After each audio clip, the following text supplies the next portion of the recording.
¿Llamaste a alguien? Nosotros sí. Llega la columna de economía. Muy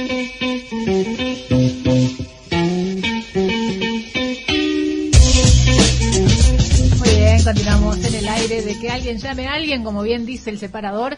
Este es el espacio de la columna de economía. Tengo a mi derecha en la mesa de este programa a Max Cantoni. ¿Cómo andan? Bienvenido nuevamente. Acá de nuevo otro miércoles. Bueno, estoy así como ansiosa para saber de lo que me vas a hablar de economía local. Vamos a tratar de relacionar los efectos de la crisis, ¿no?, que estamos viviendo, ¿no?, el proceso inflacionario, la devaluación, todo lo que hablamos en la columna anterior, aplicado a Necochea, ¿no? Ese es el objetivo, y vamos a tratar de, a partir de 3-4 noticias, 3 puntas disparadores, ver cuáles son las posibilidades, cuáles son las alternativas que se están pensando para paliar o no la crisis en el plano local. Me gusta, me interesa la propuesta. Bueno.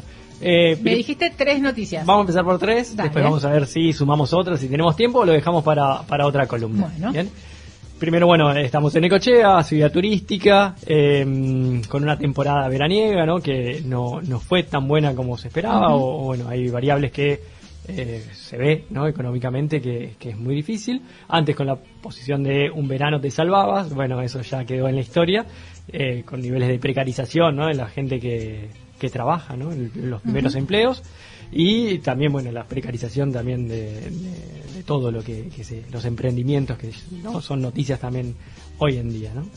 Eso por un lado. Se habla mucho de la ocupación hotelera, ¿no?, de las que se dice que se lleva un 80-85%. Sí, 78. 78, Sí. tiran datos que siempre es relativo, ¿no? Porque si estamos hablando de que cada vez hay menos plazas hoteleras, entonces no es lo mismo tener 100 plazas y tener un 85% que tener 50 y tener ese 80, ¿no?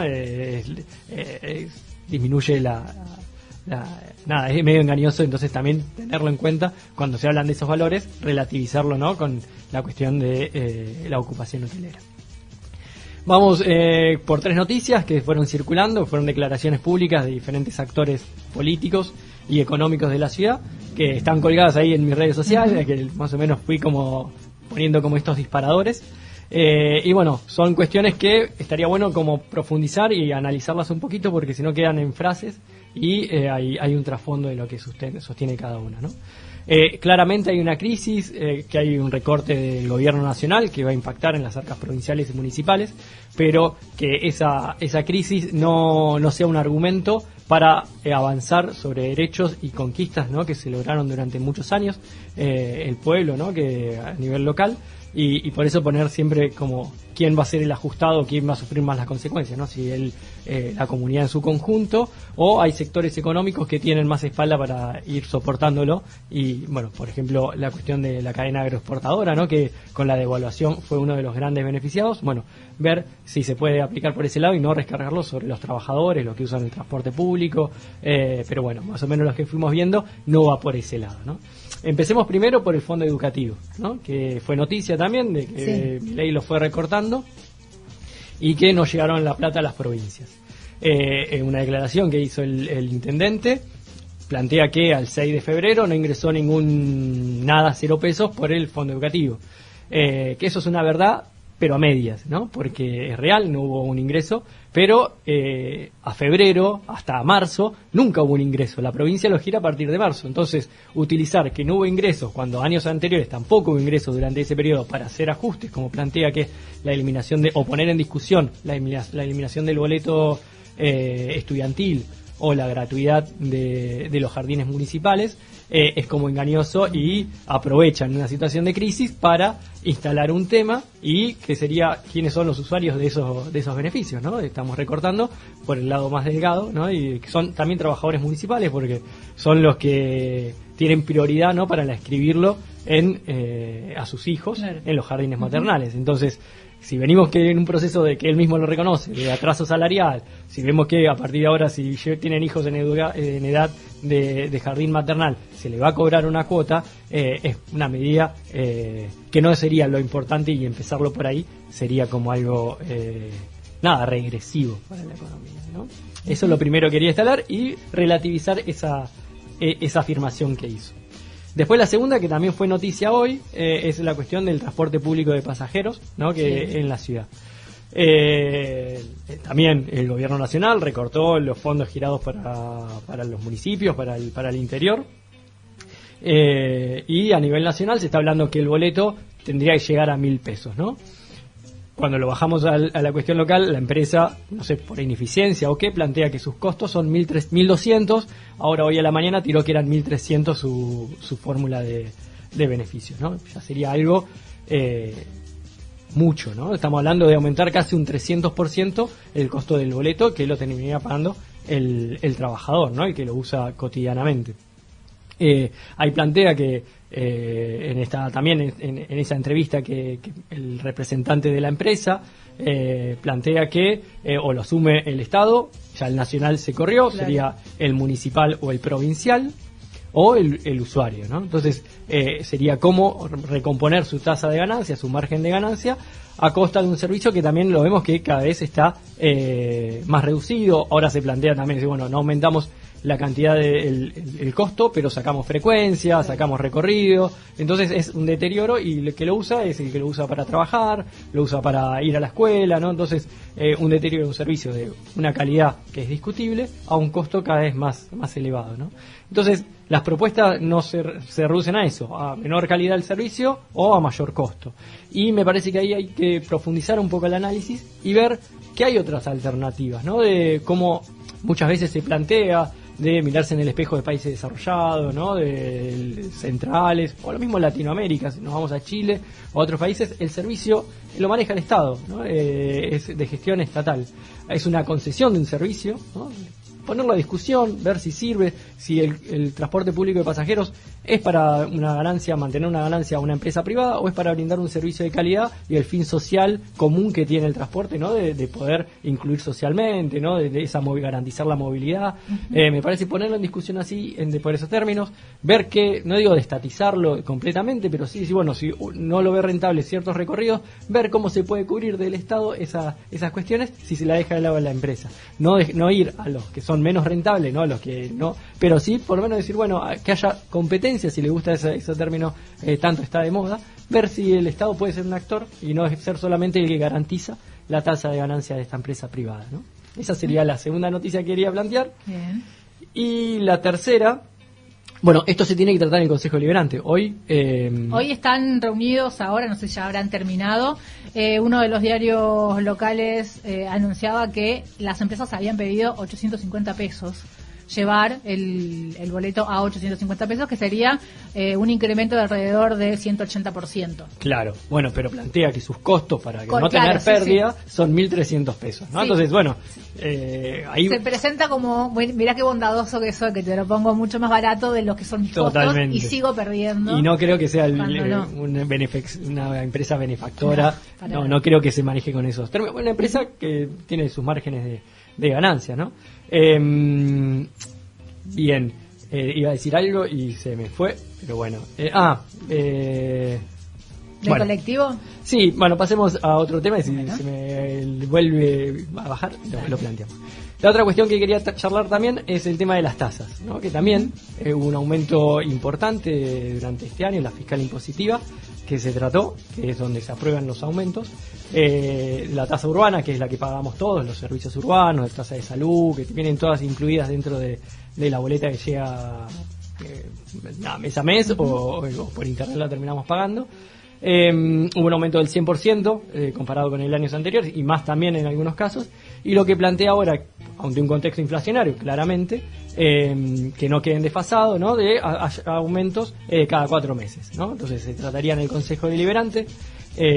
También en estos meses tendría que estar tratándose, y la propuesta es ir actualizándolo cada 4 meses y no quedar desfasado y poder brindar los servicios de calidad que tiene que brindar la municipalidad, ¿no?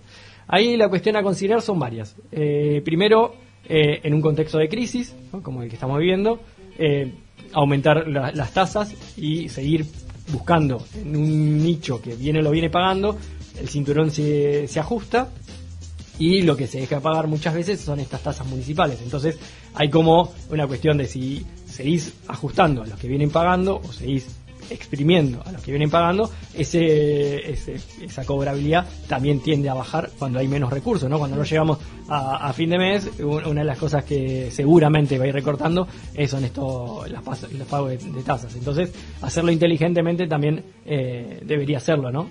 Después pensar, ¿no?, la estructura productiva de la ciudad, ¿no?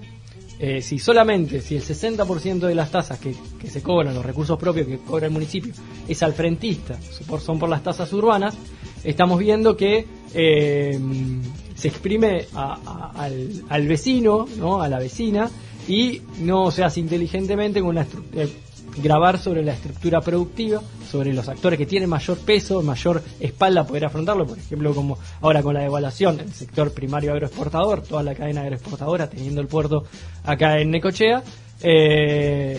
Vamos a ver si también se ajusta por ese lado, ¿no? Si vemos que las tasas, o se genera algo diferente. En un momento estuvo la tasa portuaria que nunca se cobró, pero bueno, buscar la forma de ser más inteligente en cómo se recauda, ¿no? Porque si recaemos todo en esta tasa, es muy complejo. Y que el privado que más aporte sea un supermercado, ahí a mí me hace muchísimo ruido, ¿no? Entonces, hay actividades con mayor peso que un supermercado que debería aportar mucho más a las arcas del municipio.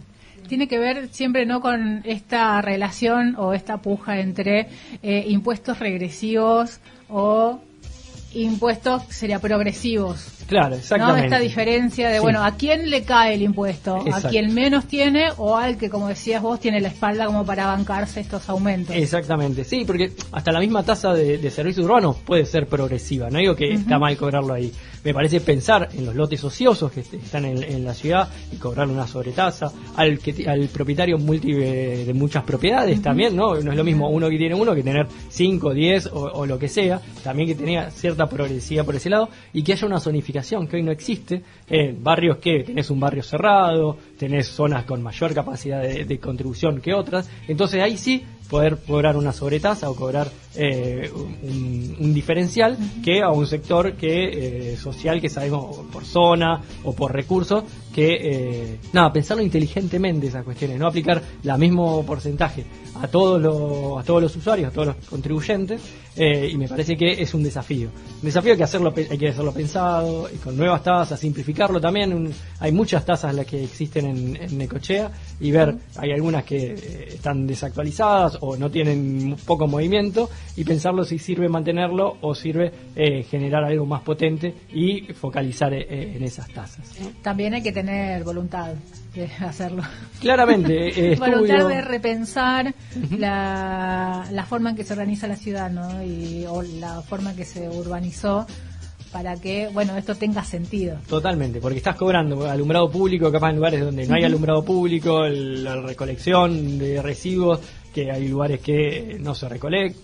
Hay un montón de cosas para ir mejorando, pero si es cobrar y después ver cómo se cubre, es poner el caballo la carreta delante de los caballos, ¿no?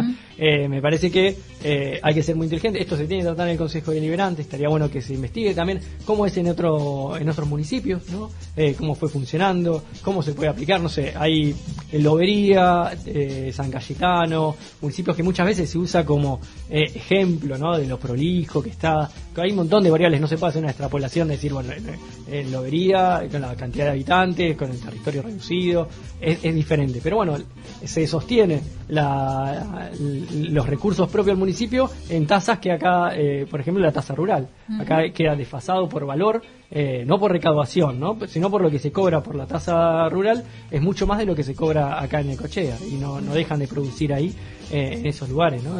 Lo mismo Balcarce, hay mucha diferencia de lo que se cobra. Entonces, hacer esa investigación, lo mismo, no sé, en municipios que tienen la misma cantidad de habitantes, hacer esa comparación, no sé, en Campana, en Berizo mismo, la tasa de seguridad e higiene es la que sostiene las arcas municipales, ¿no? Que ahí tenés un sector industrial, y dice, bueno, es a quién haces que pague, ¿no? Se invierte en la industria, sostiene la capacidad productiva, genera trabajo, no se va de esos lugares porque hay ciertos beneficios, como acá tener la tierra, el recurso cultivable, ¿no? ahí aporta el 60% de la recaudación del municipio, lo que acá recauda por el frentista, ¿no? Me parece que es interesante pensarlo en esta situación de crisis, no es para aprovechar e ir perdiendo derechos, sino de cómo hacer una estructura tanto de las tasas, del transporte público, ponerlo en discusión, no ponerlo en discusión en el sentido retrógrado de ir retrocediendo con servicios de menos calidad, sino decir cómo hacemos para que todos estos servicios, cómo se recauda, no perderlos, sino mantenerlo inteligentemente y no perderlos tanto, ¿no? Porque estas crisis siempre avanzan por los sectores que menos capacidad de lobby tienen, ¿no? Y entonces terminamos perdiendo. Ese es el desafío, pues está bueno discutirlo, ponerlo sobre la mesa, sacar un poco a la luz ciertas verdades a medias que se dicen y que todo es relativo, ¿no? Y hay que defender los derechos, ¿no? Porque si no, la crisis la seguimos pagando el pueblo, los trabajadores, los jubilados, que ya venimos con los ingresos cada vez más cascoteados, ¿no? Ahora se va a decir el dato de la inflación y va a estar... Sí, ahora dentro de una o 2 horas... Exactamente, se habla de un 20%, un 25% en diciembre. Los salarios no ajustaron en esa misma velocidad y ante esa situación hay que ir ajustando y bueno, esto de no llegar a fin de mes siempre es un problema y con un Estado que en vez de garantizar o tratar de jugar a tu favor todas las propuestas es ir en contra y recortar derechos o hacerte que el transporte sea más caro o sacarte beneficios que hoy tenés como el jardín municipal, de mi punto de vista es cuestionable por lo menos. Está buenísimo lo que trae esto para ir pensando, para ir masticando estas posibilidades que hay a nivel local. También nos ayuda a pensar estas políticas que se dan a nivel nacional, que a veces mucho no entendemos, esto de los impuestos, a quién le caen los impuestos y por qué, y que no siempre es no hay fórmulas mágicas, pero no siempre es una sola fórmula que no se puede modificar. Entonces pensar que se pueden hacer otras combinaciones está buenísimo. Claro, porque hay en la ecuación hay dos variables, lo que se recauda y lo que se gasta. Entonces lo más fácil es disminuir el gasto. Entonces, bueno, no, si estamos desequilibrados, dice, bueno, si el gasto tratemos de mantenerlo, pero también tratemos de aumentar la recaudación. Claro. No recaudar sobre los que menos tienen, sino de tratar de generar que esa fórmula se vaya... O disminuyamos el gasto, pero discutamos qué gasto se disminuye, ¿no? Porque se habla siempre del gasto excesivo de personal, que eso estaría bueno discutirlo para otra columna. Recortar el café, la verdad, no me va a modificar la vida a mí que tengo que pagar el colectivo a 1.300 pesos. Sí, ¿no? O la cuestión simbólica de disminuir un 20% del salario de los funcionarios, ¿no? Eso no mueve la aguja, sino termina siendo un poco de maquillaje para llevar un ajuste más profundo hacia otros sectores, ¿no? Yo me estoy recortando, si yo pongo el lomo a pedirle que los trabajadores municipales lo asuman y lo lleven adelante, es como pedir excesivamente mucho a unos sectores que vienen. No, los salarios los municipales es algo que hay que discutirlo, ¿no? Se habla mucho del trabajador, la cantidad de trabajadores, pero no de lo que se gana siendo un trabajador municipal. Entonces, para una próxima columna parece muy interesante tratarle de lleno cuando hablemos de local en esta cuestión. Me gusta esa propuesta para la próxima. Max Cantoni, muchísimas gracias. Estamos escuchando esta columna de economía. Espero que haya quedado claro del otro lado también. A mí me sirvió mucho para ir pensando algunas cosas. Te espero nuevamente el próximo miércoles. Muchas gracias. Muchas gracias.